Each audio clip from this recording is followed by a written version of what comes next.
Hi, folks, and welcome back to the Star Wars Library, where Star Wars is in print, and we are still in 1986, and we are going to be talking about two more of the Ewoks comic books by David Manak.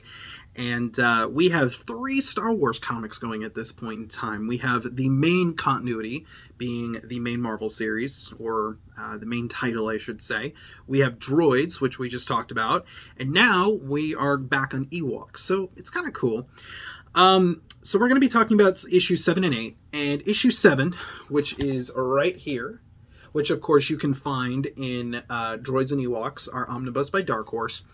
This is a very infamous story. This one makes a lot of people's lists for like top 5 or top 10 worst things about the Star Wars Expanded Universe.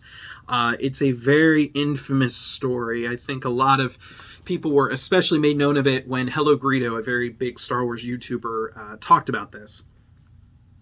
I actually have my own opinion on it, but I guess we'll save that for this video.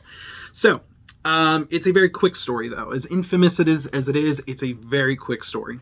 So, Teebo the Ewok, we find is a poet. And he actually ends up finding these laughing birds here. And Teebo actually starts laughing. And it turns out it's a laughing spell, and it's causing a lot of damage. And ultimately, Teebo might actually die from this thing. If he laughs too much, he's actually potentially going to die. And so he's, hopping all around and being like, oh, ha, ha, ha. So they go back to the Ewok village. Logray, and he's causing all this mess up because he's laughing. And Logray basically sends them to Mount Sorrow, the top of which of this mountain is actually alive. This is where some of the silliness and the critique comes in. It is a mountain. And again, this mountain has a mouth, and he is talking and actually has a full conversation with the Ewoks. And basically, it's a crying mountain. Teebo has to be worthy of this crying mountain's tears to be healed. So ultimately, it's like he's not worthy. And then, ultimately, he, of course, gets cried on, and the mountain's like, I've never seen someone more worthy ever. And it's, like I said, very quick. The mountain's crying, sniff, niff, we'll have a safe journey home. And then, it's like, ha, ha, ha, and the end.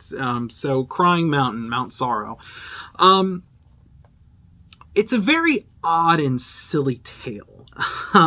But here's my defense of it. I'm not going to sit here and say that this is one of the greatest Star Wars stories ever told, because it is far from it.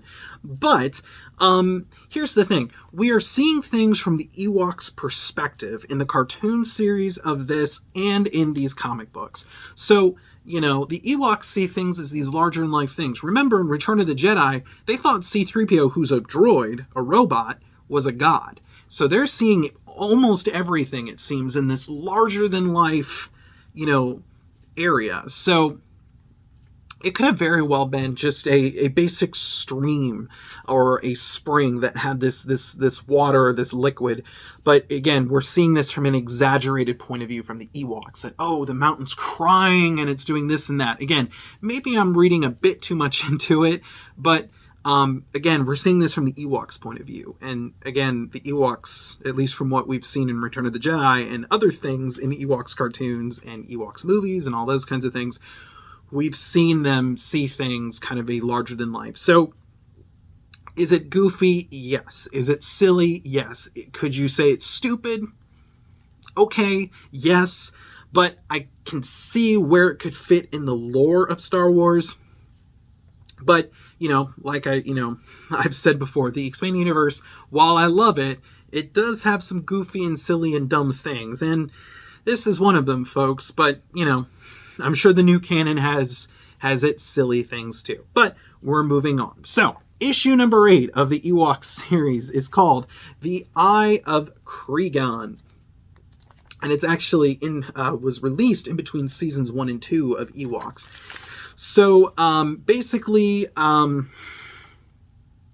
Morag represents or resurrects Cregan, a character who basically is trying to destroy all of the Ewoks. That's about it. Of course, they defeat him, or this creature, I should say,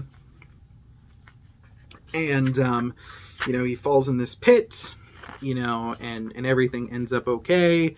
He's fading. He turns into bones, and we're all good. It's a typical bad guy plot. Not much here.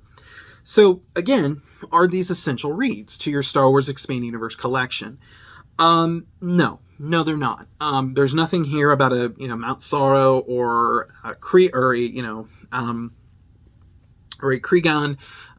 with Morag and everything. There's really nothing there that's going to, I think, really mean anything to the overall Expanded Universe. You get to see more of the Ewoks world, and for me, who thinks Ewoks are pretty cool, I actually like that. I like seeing more of their lives and more of their culture and what they experience and such. So I personally like it. I dig it. It's interesting to me. Again, are they great stories? No, they're not. They're not even meh stories. They're kind of goofy. But again, you have to remember too, these are also meant for children. So children aren't going to be expecting these sophisticated, interesting stories. They're going to be wanting, all these different, abstract and maybe some silly things, because again, it's meant for kids. I don't know if they thought that adults were going to be reading this, but here we are. So anyways, folks, that's just my opinion there. Thank you so much for tuning in, and I will see you next time with another episode of the Star Wars Library.